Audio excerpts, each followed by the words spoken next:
I don't think you can see me in the dark, but I'm starting my night shift. Bart went first, then Jeff, and then I'm on the third shift.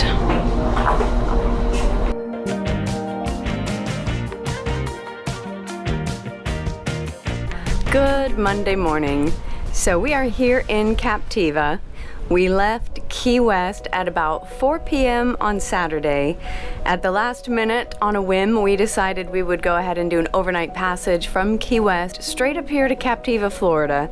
So we left at 4 p.m., pulled up the anchor, and started driving. We took shifts so that one person didn't have to suffer through a whole night. Bart did the first shift from 11 p.m. to 2 a.m. Jeff did the second shift from 2 a.m. to 5 a.m. And then I went from 5 a.m. till 8 a.m. And then, of course, obviously we were driving the boat from 4 p.m. till 11. And then we got around Captiva, probably up here around 9 a.m. And it took a couple more hours to finish getting up to the final destination, our final anchorage. So all in all, it probably took 18 or 19 hours to get up here. It was a really good trip. Mother Nature and Poseidon blessed us on this trip. The water was so calm. It was absolutely beautiful and peaceful. So we had a really nice overnight passage. Got up here to Captiva, Florida. We went out for lunch.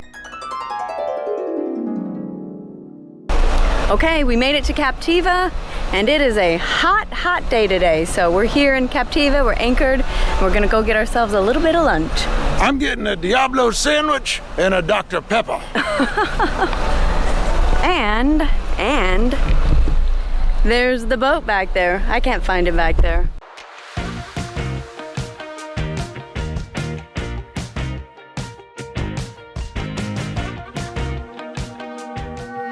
Went out for dinner and walked around the island just real quick to go to the island store, the store on the island, pick up a few groceries.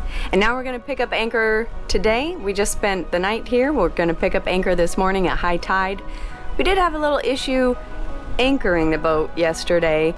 We were in, I think, maybe a foot of water under the boat. So we were in some pretty shallow water, and Bart was amazing. He walked us through everything, stayed calm, and basically said, welcome to boating on the Gulf Coast of Florida, where everything is shallow. And we're gonna pick up this morning and head to Boca Grande and enjoy the day there and keep slowly making our way back to Madeira Beach. It's gonna be a quick day today for driving, about 16 nautical miles, I believe.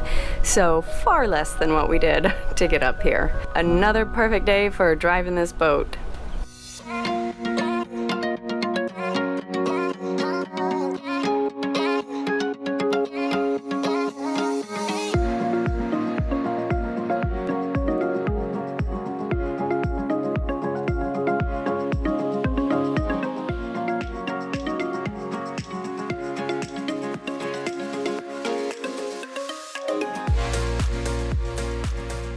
We just dropped the anchor. We're in Boca Grande. It's a beautiful day. The sun is shining. We had a quick trip up here, and it's still early in the afternoon, so we have a lot of time to go have lunch and look around and enjoy this spot.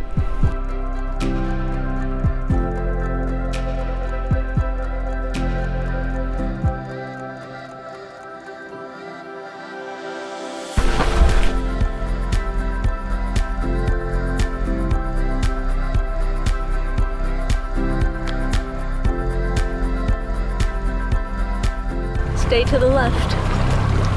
He's always right. It's always served me well. You went left. I don't know what that means. I don't know what I say. I don't know what it means.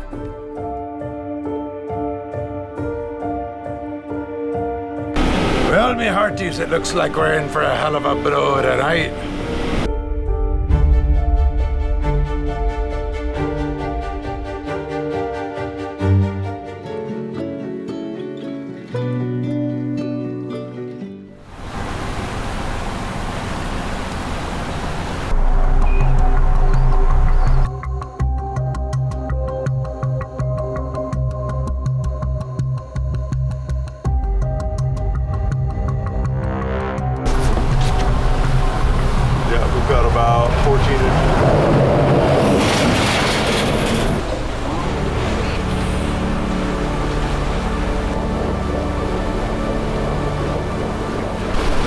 So we are traveling through the ICW today, making our way up to Bradenton.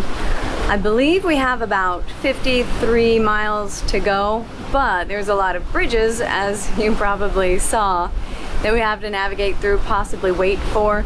So I think we're expecting about an 8-hour day of travel time. Bart's at the helm right now. Jeff woke up, he's kind of sluggish today. I think there's been a lot of stress and just a lot of moving around, and so we're still trying to figure out the water maker. We are down to 49 gallons. This is our last day at anchor, and the water maker just completely quit. We're not gonna try to change the pump while we're underway, but I do feel redeemed because I took a shower last night. I used 1 gallon of water. And the chiller has been acting up. So now we're having issues with the chiller, the air conditioning, the chillers, so not sure what's going on there. And I don't know if I mentioned it, but we have a whole battery inverter system on this boat. One of the inverters has been acting up since we left the yard. That's part of what caused the power issues that Jeff talked about a couple of episodes ago. So it's still acting up. Jeff was able to rig a fan to point directly on the inverter that's acting up, but we think it needs to be replaced for sure. So that's scheduled to happen, but it can't happen while we're in the middle of a passage. So we got a couple more things to tackle. Jeff's been racking his brain trying to problem solve, so he's kind of mentally exhausted at this point, but we'll get through it. But it's been a lot. So we're heading up to Bradenton today and Madeira Beach tomorrow.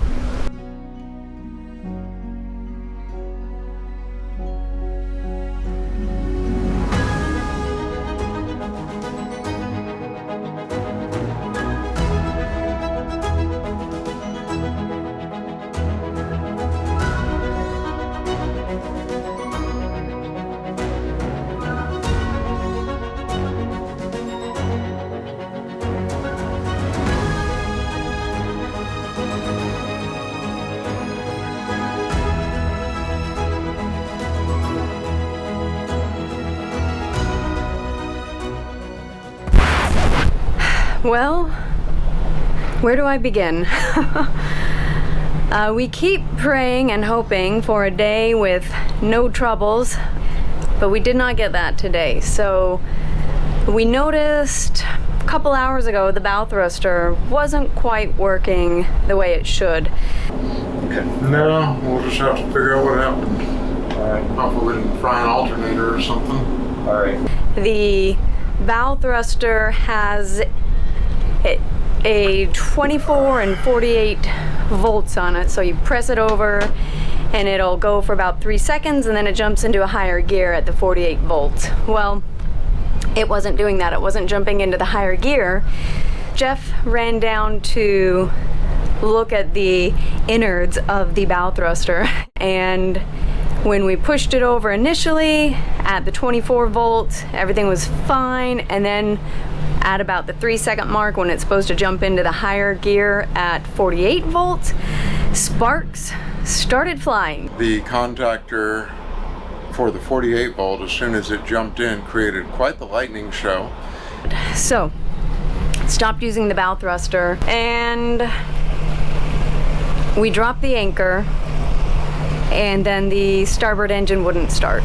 Here we go. We're gonna test it, and hopefully it restarts. Nope. So the starboard main engine batteries are paralleled to the thruster to provide that 24 volts of the 48 total. We put the battery to parallel, so the starboard engine is now running and hopefully charging up that battery. So we'll give it about 30 minutes and then hopefully all will be well. So it started right up with the parallel. With the parallel? Yeah, without it did not start. It's looking like a pitted contactor in the solenoid, which then fried our batteries. So when we get back to Madeira, one of the first orders of business is going to be to diagnose that system, find out what's wrong with the bow thruster, and probably replace a couple of 180-pound 8D starting batteries for the starboard engine. It was a day, so we're trying to figure out, I guess we'll put that on the list. We are just hoping, please say some prayers, cross those fingers and toes, and get us back to Madeira Beach, to the marina, so that we can start tackling these gremlins that have stowed themselves on board. On a positive note, we did go through one of the bridges, and the bridge tender told us what a beautiful boat we have, so that was nice to hear. Now, if we can just get her running as good as she looks, then we will be in good shape. We're going to start you in the morning and you're going to comply? Yes. And then we're going to parallel you and you're going to comply? Yes. Okay. About it. Here we go.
We made it back to Madeira Beach with probably 20 gallons of water.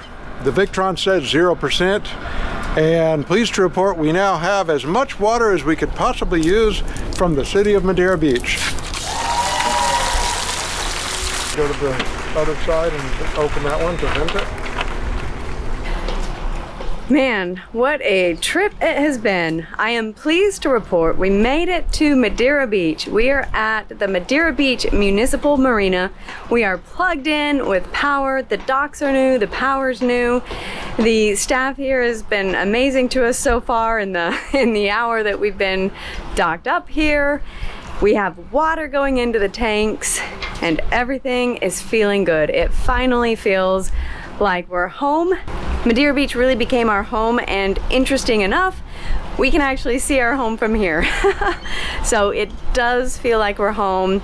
The boat finally feels like home. We're in Madeira Beach. We can get our heads together and clear our minds and really start tackling some of the problems that we had on the way up here, but it is feeling really good.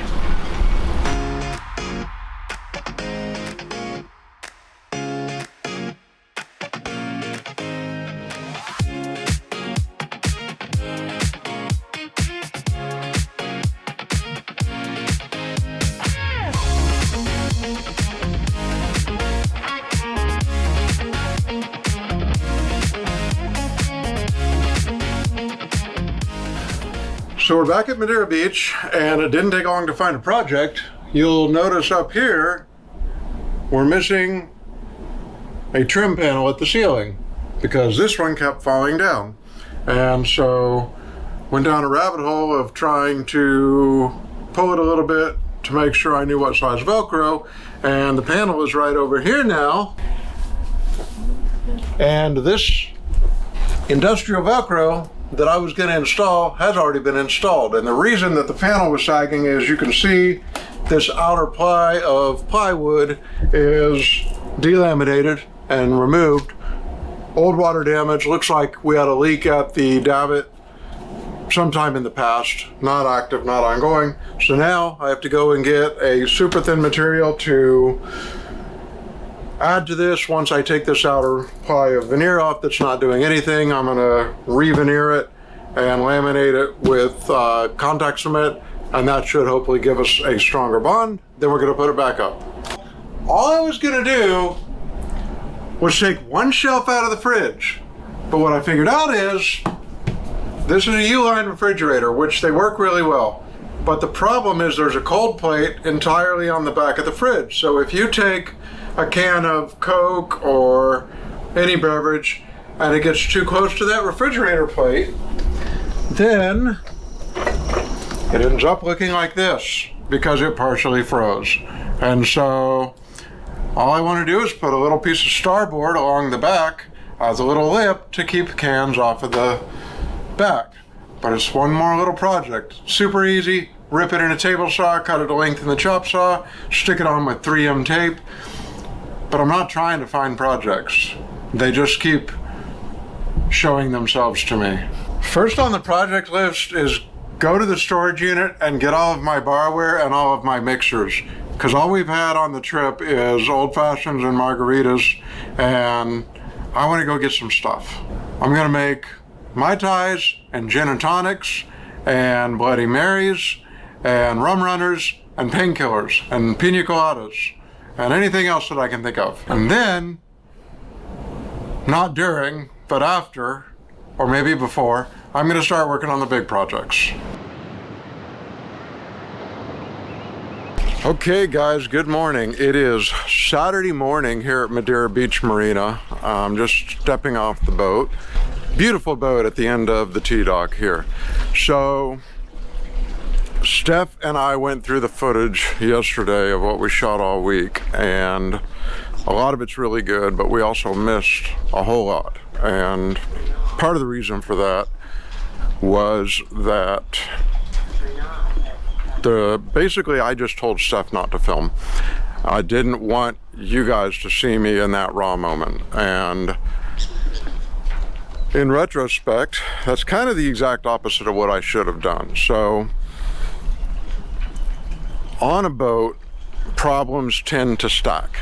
So we had the inverter issue, which was not a huge deal. It sucked, and you want everything to work right, and you hate it when it doesn't, but it was manageable.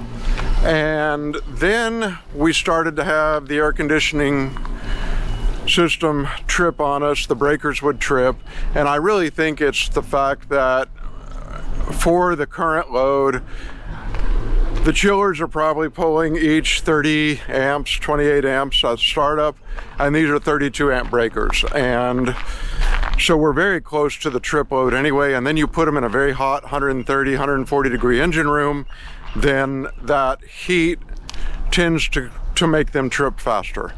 And to compound that problem, those breakers are now no longer made. So I had to find some remanufactured breakers online.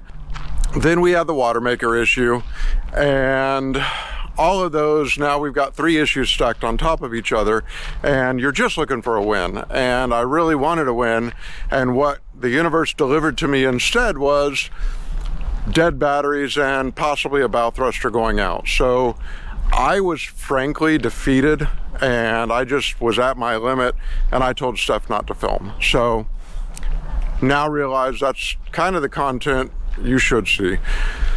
So we're gonna do better about that in the future. The nice thing is we're here at Madeira Beach Marina, and you couldn't ask for a better group of people here. They're super helpful and very reasonable on transient rates. They've also got a really nice newly renovated store. Forgot where I was. Now there's one more thing I want to talk about. I want to brag on Steph a little bit for a minute, because I took a Utah girl who grew up landlocked, occasionally on a small bow rider on an inland lake, and kind of threw this lifestyle at her. Now granted, we've had a 33-foot Chris Craft and we had then the about 40-foot Intrepid, and we did do one trip to the Keys that was awesome, but also had its challenges. So she really hasn't been exposed to this full-time living on board, and also operating a 75-foot long, 19-foot wide, 120,000 pound boat loaded up. And in our week out here, she did better than I ever thought she would. She was amazing and picked up everything quickly.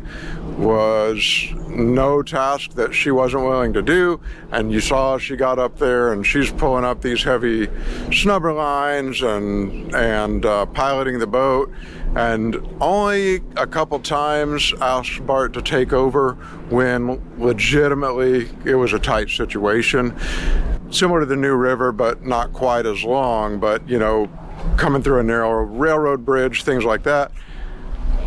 Overall, though, I was amazed. She did better picking up the skills than I've ever seen really anyone do. So I'm just really proud of her for that. So thought I'd give her a little bit of praise, and she puts up with a lot from me. So super thankful and grateful to have her in my life, and to have her just wholeheartedly embracing this stuff and signing up for this crazy new adventure that we're going to have. So I think that's all I've got to say about that. Today, Bart is bringing the new inverter that Victron shipped to Fort Lauderdale.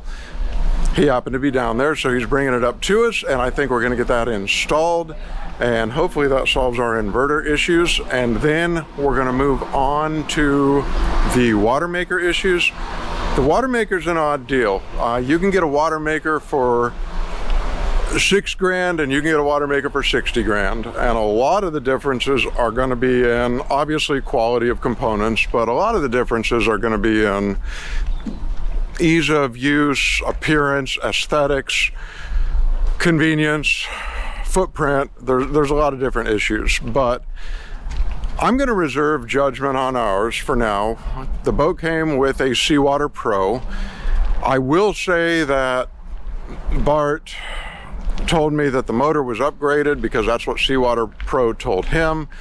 When I got down there, I discovered a Vivor, probably $140 motor made in China, and think about that what you will, but that is not an upgraded motor. So to Seawater Pro's credit, when we pointed that out, they did send us free of charge a proper Seawater Pro watermaker motor, the same one that's listed on their website, for about $700. And so I'm going to put that on. I'm going to completely rebuild the system, and I'm going to take you down to the engine room to show you exactly what I'm going to do on that.